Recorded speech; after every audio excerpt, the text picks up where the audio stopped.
азаматтарды қабылдау орталығының алдында баласынан әскерде қаза болған сарбаздардың аналары митингке шықты. Үндері сондай зарлы, ащы, орынды.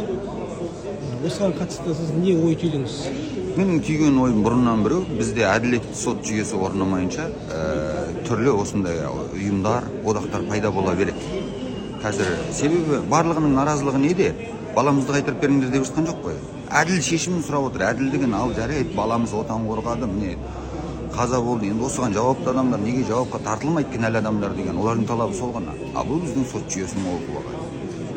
Әскери сот болсын, азаматтық істерде де тура осындай көп сотқа деген наразылық.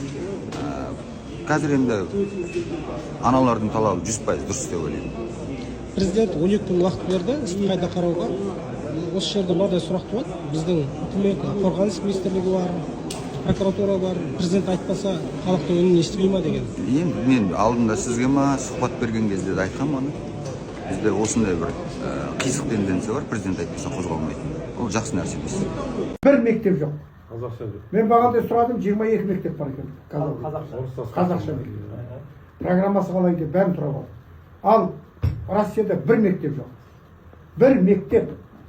Ол театр басқасын қой. Құдайға шүкір, газал кетті мысалға. Орыс болып кеткен да. Иә, орыс. Қазақша ешқайсы сөйлемейді.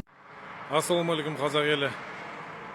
Бүгін 2025 жыл қараша айы 12 қараша күні Путлер мен Такай қазақ мемлекетінің союзный мемлекет болуына бастама жасап, бір келісімшартқа қол қойыпты.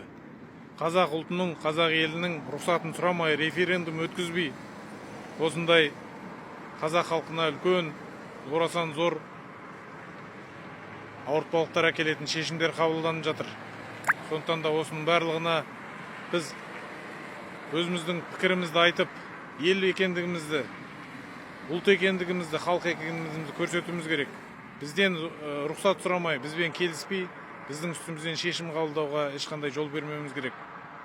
Алға Қазақстан партиясына келіңіздер, құрметті қазақ елі. Марат Жыланбаевты босатып алайық. Алға Қазақстан. Амансыздар ма қазақ елі? Бүгінгі тағы бір видео шықты. Қайғылы, қаралы аналардың армияда баласын жоғалтқан видеосы шықты. Мен сол видеоны комментировать еткім келді. Аналар ренжіп отыр. Мәжіліс депутаты Ермұрат Бапидің сөзіне. Аналардың осы видеосынан кейін іздеп жүріп тауып, Ермұрат Бапидің шығарған видеосын көрдім. Ол кісінің айтқаны масқара енді.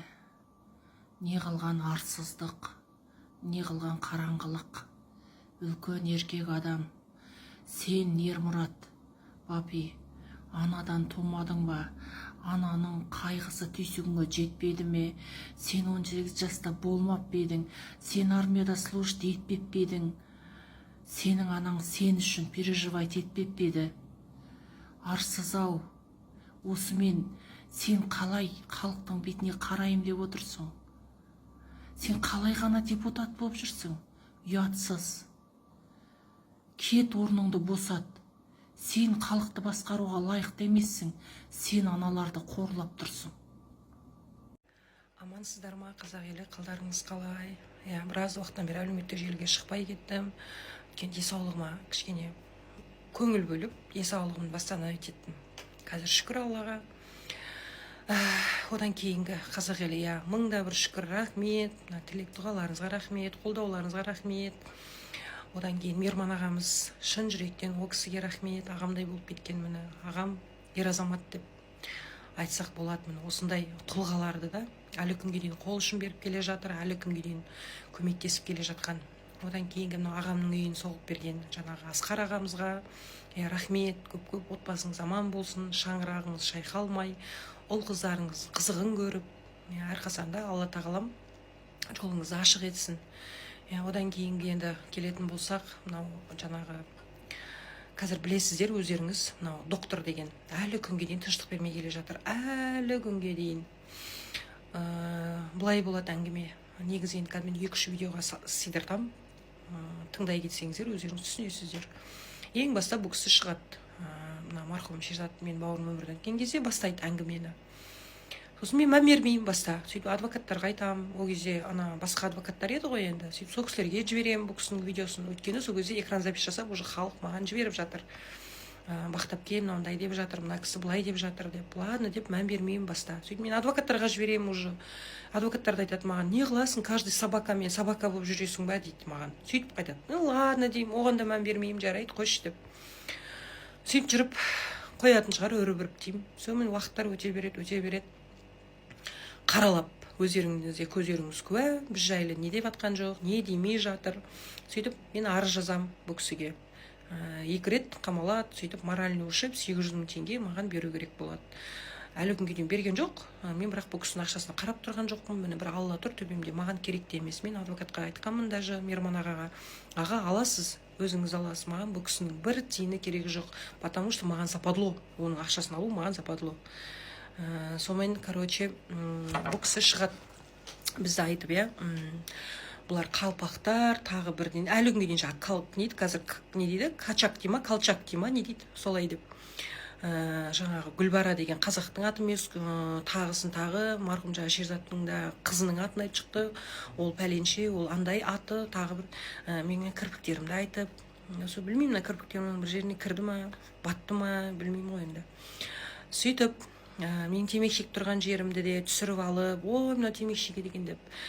Саған волнует деймін да, саған зачем, сен біздің өміріміз саған, сен кімсің біздің өмірімізді талқылайтын, сен біздің өмірімізге тұмсығыңды сұғатын, сен кімсің, сен өз өміріңді жөндесейші, 2-ші жасқа түсірейін. Астанада кеше лифт құлады, көрген боларсыздар. Бір адам марқұм болыпты. Алла сақтасын ондай жамандықтан. Енді Атырауда бізде Алмагүл деген микрорайон бар, білесіздер. Ол жердің лифттердің қандай күйде екенін барлығы жақсы біледі. Әкімдік те, сол жақтың тұрғындары да бірнеше рет құлады. Қазірдің өзінде сол лифтке мінсең дауыс шығады, тұрғыстардың дауыс шығады, кәдімгідей шиқылдаған, тартылып отқан, әрең көтеріліп отқан кәдімгі сезіледі да. Бірнеше рет сол лифттер құлап, бірнеше адамдар сол жерден марқұм болды. Соның өзінде ол лифттер әлі ауыстырмай жатыр ешкім. Бірақ та соның өзінде сол лифттер ақылы. Карточкаға ақша құйдырасың, сөйтіп барып мінесің. Карточкаға ақша құймасаң, көтеріле алмайсың лифтпен. Енді қазірден бастап тұрғындар айтқым келіп отыр Алмагүлдің тұрғындарына. Қозғалыңыздар. Алдағы уақытта ешкім кепіл бермейді, тағы да сондай жағдай болмайтыны. Сабақ болған шығар енді, бірнеше рет құлады сол лифттер. Обслуживать жүрген банағы КСК болсын, банағы мекеме болсын, банағы лифт обслуживать жүрген соны сотқа беріңіздер.